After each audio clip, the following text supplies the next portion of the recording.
Good morning. Josh Warner here with the fifth video in the 30 Seconds for Christian Tantra series. Today's question is a foundational one in getting us started. And it has to do with kind of keeping our feet nailed to the floor.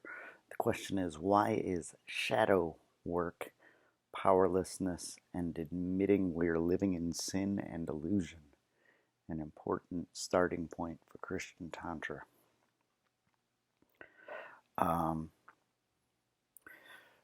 In short, Tantra prizes any form of non-neurotically owning up to the damage that either I have actually caused or have the real capacity to cause. I have been, for important chapters of my life, involved in weekly meeting attendance with adult children of alcoholics and dysfunctional families. Now, to clarify, my folks were the children of alcoholics themselves. My folks didn't pass on active addictions and actually succeeded in not handing down a large part of the generational trauma they'd been raised with. But it still left me far short of emotionally sober. So the program was really useful for me. It helped me to get honest, to stop blaming, and to take responsibility. But addicts, every time they open their mouths, first declare the thing they're powerless over, the crux of their problem. And I never could figure that out from me. It took Tantra to realize that my problem is self. Ego is at the root of why my problems are so hard to work through. Jungian psychology would talk a lot about the shadow. It'd say the repressed bits of the subconscious still make themselves felt. They come out sideways, etc. And I figured if I had those bits in myself, then the compassion towards sinners that Jesus showed, this was meaningless if I didn't first seek out and forgive the sinful and isolated parts of myself. Bill W. and others were pushing me to, in other words, admit my brokenness and my need for God. And Jesus is nothing if not a reason that it's safe to admit I'm unequal to fixing the wreckage I've made of my life. Ram Dass would say that Jesus came, lived, and died, and then dropped back to tell us that all of that, even though it's tremendously difficult, is absolutely safe.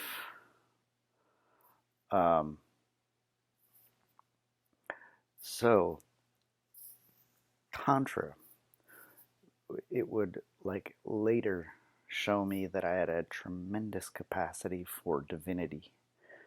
But in an incarnation, even divinities are limited by their loving essential nature. And it's the same for us. It's the same for me. I had to use my divinity in service of the marginalized if I was to avoid the subtle kickbacks in anxiety.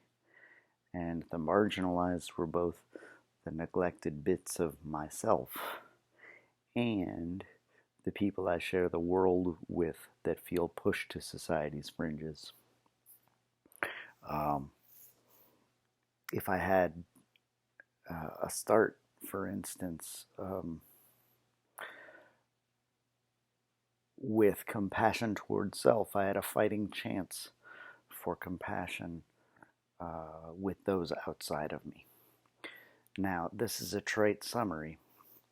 I first became aware of it from the source book of AA Stories by Kurtz and Ketchum, but it's accurate. The 70s tried to tell us, I'm okay, you're okay. Experience proved there was something a little bit inadequate about that. Tantra was showing me that where we really were was, I'm not okay, you're not okay, and that's okay. The message that gets lived out in Tantra is, you're the Trinity enfleshed, but it's going to cost you an anxiety if you get narcissistic about it. Wisdom isn't a feather in our cap. It's a crown of thorns that we wear for ourselves and for others.